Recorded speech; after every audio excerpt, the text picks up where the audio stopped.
Diane Okafor is 61, and she is the careful one.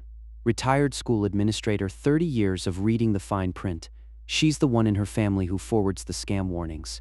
She has never once fallen for one. Hold on to that, because this is a story about how being careful became the way in. Here's what this scam understood about Diane that she didn't. Every warning she'd ever read taught the same lesson. Don't trust anyone who calls you. Don't click their link, go to the source yourself. She'd built her whole guard around it, so the trap didn't call her. It got her to make the call.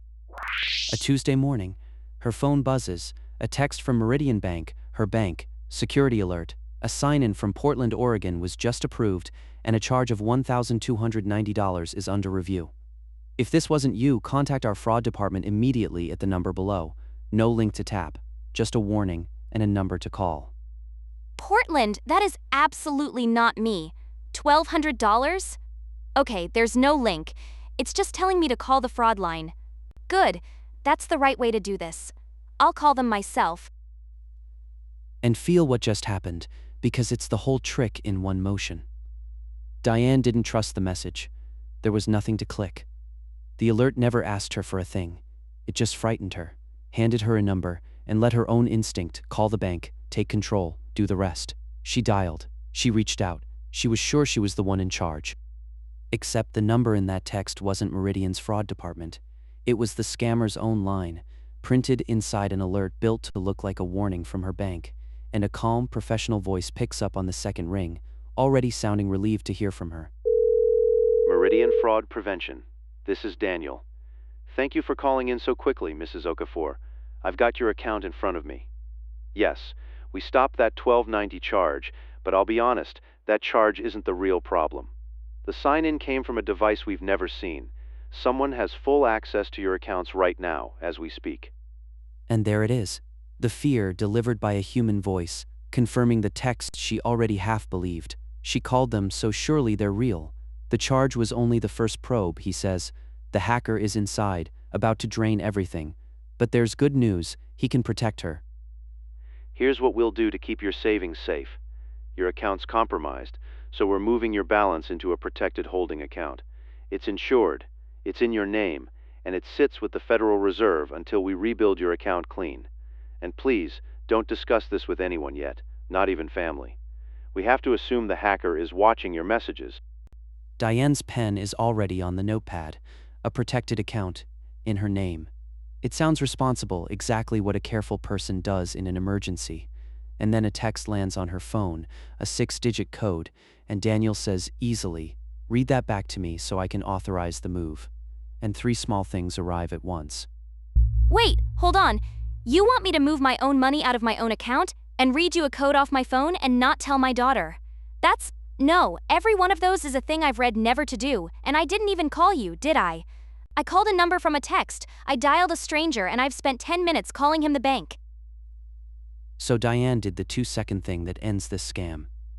She hung up, she turned her debit card over, dialed the number on the back, and asked the real Meridian, "Is my account compromised? Is there a charge under review? Are you moving my money anywhere?" The real bank was calm and confused. No breach, no charge, no agent named Daniel. There never had been. The only real thing was how close she came. Let's take this machine apart, because it's built differently from the scams you're braced for. Nobody hacked Diane, nobody stole a password. There was no fake website at all. The whole crime was a conversation she agreed to have. Start with the reversal, the cleverest move. Most scams have a stranger reach out to you, and you've been trained to distrust that. This one flips it. It doesn't ask you to click a link, it gives you a reason to call the fraud department yourself. The FBI's Internet Crime Complaint Center describes this exact vector. Fraudsters send deceptive messages claiming unauthorized transactions occurred. The alarmed victim reaches out, on the criminal's terms. You feel like you started this? You were handed the phone. Then the ask that is the whole engine. Move your money to a safe account. Not steal it, move it yourself to keep it protected. The FTC could not be blunter. Their exact words: never move or transfer your money to protect it. Someone who says you have to move your money to protect it is a scammer, period. The account you already have is the safe account. And notice where it's supposedly going. A protected account at the Federal Reserve.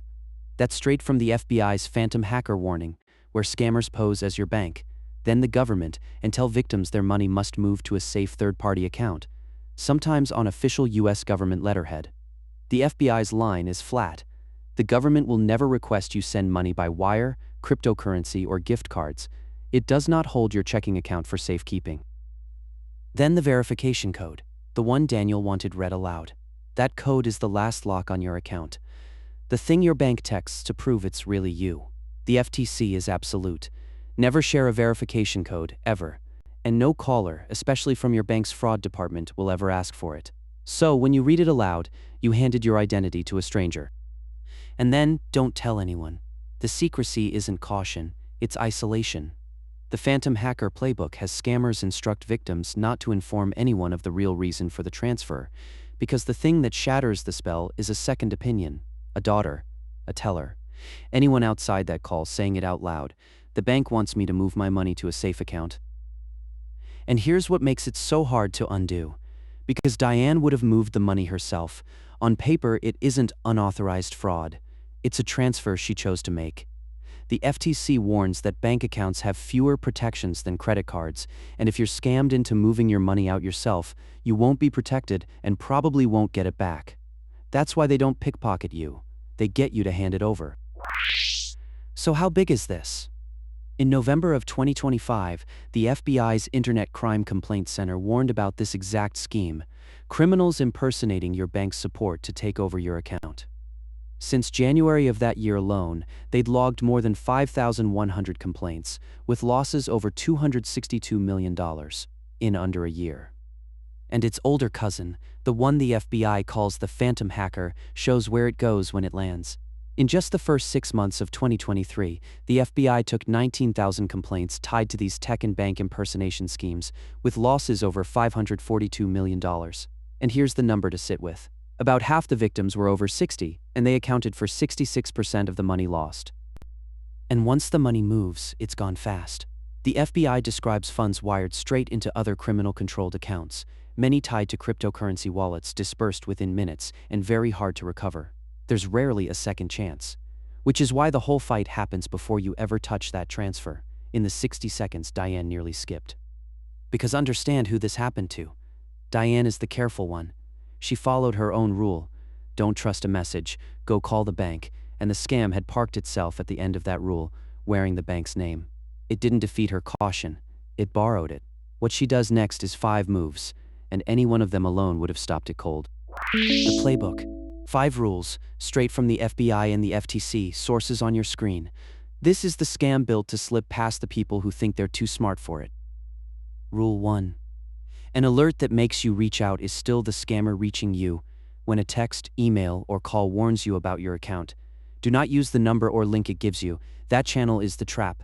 The FTC's exact words: use the number you find on your statement, never the number the caller gave you, which will take you to the scammer. Rule 2. Nobody legitimate will ever tell you to move your money to a safe account. This is the rule that ends this scam. The FTC, word for word: never move or transfer your money to protect it. Moving it means you'll lose it, not protect it. Your bank won't ask you to wire your savings to a protected account. Anyone who tells you to move money to keep it safe is a thief. Rule 3. Never read out a verification code, and never turn off your own security. The FTC is flat. No caller, especially from your bank's fraud department, will ever ask for a verification code. That's always a scam, and the FBI's newest guidance on this exact fraud: turn on 2-factor authentication everywhere you can, and never disable it. The code and the login are the walls of your account. He wanted me to move my money, read him a code, and keep it secret. That's my checklist now. The second any call hits even one of those 3, I stop, I hang up, and I call the number on the back of my card. Not their number, mine. Rule 4. Real help never demands secrecy, and no government agency takes custody of your cash. The FBI's Phantom Hacker warning is explicit. Scammers tell victims not to tell anyone and pose as the bank, then a government agency, to move money into a safe account. So flip that into a tell. If someone insists you keep this from your family, that pressure is the proof. The government will never ask you to wire money, buy cryptocurrency, or send gift cards. Rule 5. If you already moved money, read out a code, or gave up a login, speed is the only thing left on your side. Call your real bank immediately on the number on your card and try to stop or reverse the transfer. Change your password, turn on two-factor, and watch your accounts. Then report it to the FBI's Internet Crime Complaint Center at ic3.gov and the FTC at reportfraudftc.gov. One more time, fast. 1. An alert that makes you reach out is still the scam, so call your bank on the number on your card. 2.